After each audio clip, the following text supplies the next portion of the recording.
इनसे मिलिए ब्लू कुर्ते वाले हमारे जीजा श्री अर्थात लड़के के पिताजी। तो हर हर महादेव दोस्तों, अब आप इनसे भी मिलिए, ये है लड़के की मम्मी। बात की रस्म होने के बाद कुछ मेहमान वापस भी जाने लग गए थे। शाम को थी दो बहनों की शादी, इसलिए अब दोनों बहनें पार्लर चली गई थी और रात होते होते हमें बहुत जोरों की भूख लग चुकी थी। तो हम आ चुके हैं टेंट के अंदर, लेकिन टेंट में आके हमें पता चलता है कि यहाँ तो छोटे मोटे टिंगड़े मिंगड़े ही खाना खा रहे थे। अभी महिलाएं वगैरह तो नहीं आई थी, यहाँ सिर्फ एक आध महिलाएं थी। तो फिर हमने सोचा चलो एक बार वापस जाके तैयार हो जाते हैं। और तैयार होने के बाद मेरा फाइनल लुक कुछ ऐसा था। उसके बाद ये मेरा खुरापाती भाई जो पता नहीं लाइटों से क्यों पंगे ले रहा है, शायद ये मेरे पिताजी से खुराक लेने की फिराक में है इसलिए पंगे ले रहा है।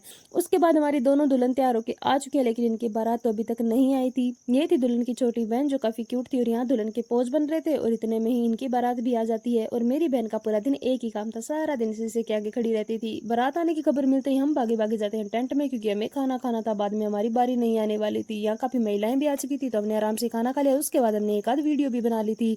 बारात आने की खबर मिलते ही दीदी श्री भागते हैं दूल्हे और का स्वागत करने, लेकिन पहले होती है यहाँ पर रिबन कटाई की रस्म, जिसमें छोटी छोटी सालियों ने अपने जीजा और को घेर रखा था। रस्म की शुरुआत होती है जीजा को तिलक लगाने से और समापन होता है जीजा श्री से नेक लेने पे। और ये हमारा छोटा सचिन जो सभी रस्में देखता ही रहता है, इसलिए ये भी आ गया था। और सिर्फ सचिन नहीं, मेरे पिताश्री को पता नहीं कौन सा इंटरेस्ट आ रहा था, इसलिए ये भी ये रस्म देखने आए थे। ये रस्म हो चुकी है तो सभी सालियां अंदर चल पड़ी है और पीछे पीछे इनके सारे बाराती भी आ चुके हैं, क्योंकि भाई अब इनको घर में ही तो आना था। और ये सभी थी बारात में आई हुई महिलाएं, इनके भाई की शादी है तो भाई इन्हें भी आना ही था, इसलिए सारी महिलाएं भी आई थी। और उसके बाद होती है हमारे राजस्थान की ये वाली रस्म जिसे छड़ा मारना कहते हैं, और यहाँ पर दूल्हे का स्वागत किया जाता है।